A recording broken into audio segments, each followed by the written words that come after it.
Mengapa kamarku panas begini? Tanyaku dalam hati sambil mengelap keringat yang bercucuran di wajah dan leherku. Rambut dan sekujur tubuhku pun ternyata basah kuyup, hingga aku terpaksa mengganti baju tidur yang basah dan lengket. Ada apa ini? Kok keringatku sampai segininya? Tanyaku bingung. Meski rumahku berada di tengah pemukiman padat penduduk, tapi baru kali ini aku merasakan udara yang sepanas api di tengah malam buta. Aku lantas membuka jendela kamar agar angin bisa masuk. Namun ternyata angin berhembus kecil, sehingga tak berpengaruh pada panas dan gerah yang kurasakan. Aku pun kembali menutup jendela, lalu keluar rumah untuk mendapatkan angin yang lebih besar. Setelah beberapa lama berdiri di halaman belakang, tiba-tiba aku merasakan ada yang tak kasat mata menarik tubuhku. Dan dengan tanpa sadar, kakiku pun melangkah meninggalkan rumah.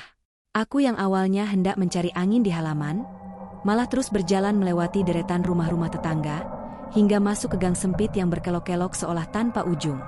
Walau gang sempit itu makin gelap, serta tidak seorang pun yang bisa kutemui, namun aku terus saja melangkah. "Hei, mau kemana ini?" Tanyaku dalam hati. Pikiranku terasa kosong, tubuhku seperti melayang di bawah angin. Segenap jiwaku berusaha menolaknya dan bertekad untuk kembali ke rumah. Namun ragaku justru tak kuasa menolaknya, aku terus melangkah walau tidak tahu hendak kemana. Ketika gang sempit yang gelap itu telah selesai kulalui, tiba-tiba sekelilingku disinari rembulan yang teduh, hingga membuat jiwaku tak berontak lagi. Malah bersemangat melangkah karena suasana dan tempatnya terasa sangat indah dan menyenangkan. Entah sudah berapa jauh aku melangkah, sampai akhirnya tiba di sebuah hamparan kebun singkong yang tingginya sebatas lututku. Dan pada hitungan detik berikutnya aku tersentak kaget sekaligus senang. Karena di depanku telah berdiri sosok lelaki berpostur tinggi tegap dan gagah. Dia adalah suamiku. Namun dalam hitungan detik berikutnya, aku harus kecewa. Dari jarak yang cukup dekat bisa aku memastikan sosok itu bukanlah suamiku. Perawakannya memang tinggi namun kurus. Tubuhnya terlihat besar karena dia mengenakan pakaian serba hitam yang kebesaran. Wajah dia yang tirus dilebati kumis, dan jenggot putih yang tak terawat. Rambutnya yang juga sudah putih pun diikat dengan kain hitam. Aku perkirakan usianya pun berbeda jauh dengan suamiku. Dalam terangnya cahaya bulan, untuk beberapa saat aku terus memperhatikan wajah lelaki tua yang tak melepaskan senyumannya itu dengan seksama. Isi kepalaku bekerja keras, mengingat-ingat kapan dan di mana pernah berjumpa karena wajahnya sudah familiar. Namun sampai dia mendekat, aku masih tak bisa mengingatnya. "Selamat datang Dwi Lely Angel," ucap lelaki itu yang sepertinya memang sudah sangat mengenalku. Bahkan menyebut namaku dengan sangat lengkap. "Siapa kakek ini?" Tanyaku datar tanpa mempedulikan sambutannya. "Namaku tidak penting, namun yang pasti mulai malam ini, akulah suamimu," balasnya tanpa bisa disangkal. Walau hatiku menolak, karena aku tidak pernah menikah dengannya atau lelaki manapun selain suamiku. "Silakan masuk ke kamar pengantin kita istriku," lanjut lelaki itu dengan sangat mesra dan gentle. Seperti kerbau dicucuk hidung, dengan tanpa ragu-ragu apalagi menolaknya, aku langsung melangkah masuk ke gubuk itu. Ternyata suasana dalam gubuk yang disebut kamar pengantin itu sangat mengejutkan. Bagai bumi dan langit jika dibandingkan dengan penampakan di luarnya. Untuk beberapa saat lamanya, aku hanya menganga, terbelalak dengan sempurna. Lampu utama kamar itu berwarna kuning keemasan seperti purnama. Lampu-lampu kecil yang menggantung di langit-langit, tampak kerlap-kerlip ibarat bintang-bintang. Dindingnya yang cukup tinggi dibungkus kain sutra warna marun dan kuning emas. Lantai marmer berwarna coklat muda terasa begitu hangat dan mempertegas kemewahannya. Dalam hitungan detik berikutnya, hidungku kembung-kempis mencium aroma segar nan alami yang menguar dari hamparan melati dan kelopak mawar yang ditaburkan acak di atas sprei merah marun keemasan. Ranjang kayu berukirnya bertahtakan intan permata, hingga kilau cahayanya menebarkan aura magis yang sangat romantis. Kasur pengantin yang terlihat sangat indah dan empuk pun menggoda jiwaku untuk rebahan dan tidur di atasnya. Sejujurnya aku belum pernah melihat keindahan sesempurna ini. Bahkan dalam mimpi sekalipun. Ketika aku masih terkesima dengan keindahan kamar pengantin yang sangat memesona itu, sang lelaki tua itu menuntun tanganku menuju ranjangnya. "Mulai malam ini, kita telah resmi menjadi suami istri," ucap sang kakek sambil terus menatapku dengan syahdu. Kembali jiwaku tersentak dan menyangkal ucapannya itu. Namun alih-alih protes, aku malah terdiam dan menunduk, merasa bangga dan tersanjung. Ibarat seorang gadis yang sedang digoda oleh seorang pemuda yang baru saja menikahinya. Duduklah di sini di dekat suamimu. Ajak lelaki tua itu sambil menepuk-nepuk kasur dan menarik lenganku pelan-pelan. Sungguh aneh lelaki tua ini, walau kulitnya terlihat keriput, namun saat menyentuhku kulitnya terasa sangat halus. Kamu pasti kehausan. Silakan diminum airnya, ucapnya sambil menyodorkan sebuah gelas yang berisi air berwarna hijau kehitaman. Entah dari mana dia mengambil air tersebut. Ramuan ini sengaja diramu khusus buatmu, agar gairah dan staminamu terjaga dengan baik. Malam ini kita akan mengarungi malam pertama yang sangat panjang. Habiskan saja semuanya. Sambungnya sambil tersenyum agak lebar. Memperlihatkan deretan giginya yang tampak masih lengkap, putih dan bersih. Berbanding terbalik dengan kumis dan jenggotnya yang sembraut. Tanpa bicara sepatah kata pun, aku yang masih bingung dan mendadak kehausan, langsung meneguk ramuan itu hingga tandas. Bahkan tetes terakhirnya kujilati. Air hijau kehitaman itu terasa sangat gurih, nikmat menyegarkan. Gimana udah hilang hausnya? Tanya dia penuh perhatian. Aku mengangguk, karena bukan saja hausku yang hilang, namun sekujur tubuhku terasa hangat dan ringan. Bahkan keringat yang tadi membanjir pun seolah hilang ditelan bumi. Ramuan apaan ini? Kok jantungku berdebar-debar? Suhu tubuhku meninggi dan perasaanku jadi sangat gelisah tak menentu begini? Tanya batinku. Kalau masih kepanasan, buka aja bajunya, lalu tiduran di sini. Titahnya seraya menepuk-nepuk kasur. Kemudian lelaki tua itu bangkit dari duduknya, berdiri di hadapanku. Dan dengan gerakan pelan, dia melucuti seluruh pakaian yang membungkus tubuhnya, hingga tak selembar benang pun yang tersisa. Astaga, apa itu? Seruku dalam hati sambil tetap melongo menyaksikan pemandangan yang tak biasa dan benar-benar paradoks. Pada tubuh kurus keriput itu, bertengger benda bulat panjang, coklat kehitaman, berdiri tegang siap tempur. Urat-urat besar yang melingkarinya pun kian mempertegas keperkasaannya. Sudah beberapa kali aku melihat rudal lelaki dewasa. Namun milik lelaki tua kurus ini yang paling luar biasa. Jika disandingkan dengan rudal suamiku, akan terlihat seperti anak ular dengan induknya. Seluruh jiwa ragaku tergetar. Apa yang akan terjadi jika rudal kakek menakjubkan ini dipaksa masuk ke dalam lembah surgawiku? Pasti sakitnya akan menembus sampai jantung dan ubun-ubun. Entahlah. Leli, kamu sukakan dengan ini? Tanya lelaki itu sambil menunjukkan rudal yang sedang dipegangnya. Aku yang masih terkesima, tak mampu menjawabnya. Sudah cukup lama kamu menderita. Mulai malam ini, kamu tidak akan merana lagi karena rudal perkasa ini akan selalu membuatmu puas dan melayang-layang dalam surga dunia. Sambungnya sambil mengusap-usap belalainya penuh penghayatan. Astaga, ada apa dengan semua ini? Dia bukan suamiku dan ini tidak boleh terjadi. Teriakku dalam hati saat menyadari hal terburuk yang mungkin akan segera menimpaku. Jangan dilawan. Sejak suamimu yang loyo itu sakit-sakitan, pasti kamu tidak pernah mendapatkan nafkah batin. Nikmatilah apapun yang kuberikan padamu. Kata lelaki tua itu sambil menyeringai, seolah bisa membaca pikiranku. Ya Tuhan, ini tidak benar. Aku kembali berteriak namun hanya dalam hati. Dan tiba-tiba saja seluruh penutup auratku terlepas. Oh, kenapa jadi begini?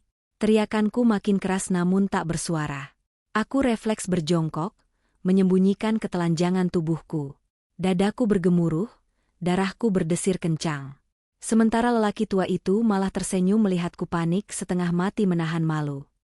Tenang saja Leli, jangan malu-malu, kemarilah mendekat pada suamimu ini. Ucap dia sambil menghulurkan tangannya, menyambut dan mengangkatku hingga aku kembali berdiri berhadapan dengannya. Mataku kembali menatap rudalnya yang terlihat makin mempesona.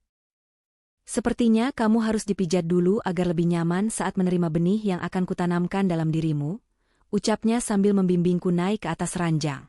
Kembali hatiku berontak, menolak keinginannya. Tak boleh ada yang menghamiliku kecuali suamiku. Namun penolakanku itu tak merubah apapun. Dalam waktu yang bersamaan, aku malah berbaring telentang di atas kasur sesuai permintaannya. Dan tanpa menunggu persetujuan dariku, lelaki kurus pemilik rudal gemuk itu langsung memijat tubuhku.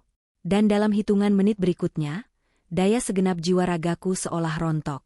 Menyerah pasrah tak berdaya dalam amukan birahi yang maha dahsyat. Lelaki tua yang mengaku sebagai suamiku itu makin bersemangat melancarkan aksinya. Aduh, mengapa aku jadi begini? Aku terus bertanya-tanya dalam hati. Mulutku sejak tadi terasa keluh dan bisu. Ini tidak boleh terjadi, tolak nuraniku makin kencang. Namun semua itu tak sejalan dengan ragaku. Mulutku yang bisu tiba-tiba bisa merintih, mengekspresikan rasa nikmat yang tak terkira dari pijatannya. Kamu sudah sangat lama merindukan yang seperti ini kan? Sekarang kamu akan mendapatkannya kapanpun kamu mau, asal jangan pernah melayani lelaki lain, selain suamimu ini. Lelaki tua itu berceloteh sambil terus memijat bagian-bagian tubuhku yang sensitif. Aku harus melawannya. Ini tidak boleh terjadi. Lagi dan lagi aku memberontak dalam hati, sementara mulutku semakin sering mendesah bahkan melenguh panjang. Jangan dilawan, nikmati apapun yang sudah lama tidak kamu rasakan. Kembali aki-aki itu bisa membaca isi hatiku dengan tepat. Astaga! Apa ini? Teriakku melengking tak terkendali saat tiba-tiba merasakan ada sesuatu yang menerobos masuk ke dalam lembah surgawiku. Walau terasa sangat nikmat dan tidak sakit sama sekali, namun aku tetap berontak sejadinya untuk menolak dan mengeluarkan benda asing yang makin dalam menembus tubuhku itu. Nikmatilah dengan bahagia Leli, bisiknya berusaha menenangkanku. Tidak, tolakku. Namun diriku justru berubah menjadi kuda betina yang terlepas dari kandangnya. Dengan sangat ringan aku bangkit dari tiduran dan menguasai keadaan. Kuda jantan tua yang terlentang di bawahku, aku pacu dengan gairah yang berkobar-kobar. Aku laksana joki wanita yang sangat liar dan profesional mengendalikan segalanya. Berlari kencang mengarungi sabana dalam gelombang kenikmatan yang tiada terkira. Melupakan jati diriku sebagai istri setia. Di gubuk kebun singkong yang entah milik siapa ini, aku seakan mendapatkan pasokan gairah dan stamina yang melimpah. Terus memacu tanpa lelah. Entah berapa kali ku capai puncaknya, sekujur tubuhku pun kembali bermandikan keringat. Astagfirullah. Teriakku dengan sangat keras dan tiba-tiba saja semuanya berubah. Aku terbangun dari tidurku di kamar sendirian. Di mana aku ini? Tanyaku sambil mengarahkan pandangan ke sekeliling kamar, dan menatap jarum jam dinding yang menunjuk waktu 2:30 dini hari. Lantas aku kembali mengedarkan pandang mencari lelaki tua itu, namun ternyata aku hanya seorang diri di kamarku yang sangat nyaman ini. Siapa lelaki tua itu? Tanyaku sambil menarik napas dalam-dalam dan menghembuskannya perlahan-lahan. Aku memeriksa pakaian dan keadaan diriku yang ternyata tidak ada perubahan dari sejak tidur tadi. Tak ada keringat yang membasahi tubuhku, udara dalam kamar pun terasa sangat sejuk dari AC yang suhunya diatur sesuai kebutuhan. Lantas aku memegangi kening dan memijatnya karena terasa sedikit pening. Bulu kuduku mendadak berdiri dan sekujur tubuhku merinding, takut dengan mimpi aneh yang kembali datang. Dan untuk beberapa jenak, aku hanya tertegun dalam kebingungan. Dalam sebulan ini, sudah 3 kali aku mimpi bercinta dengan 3 lelaki yang berbeda. Wajah ketiganya sangat familiar, namun sama sekali tak mampu kuingat siapa mereka itu.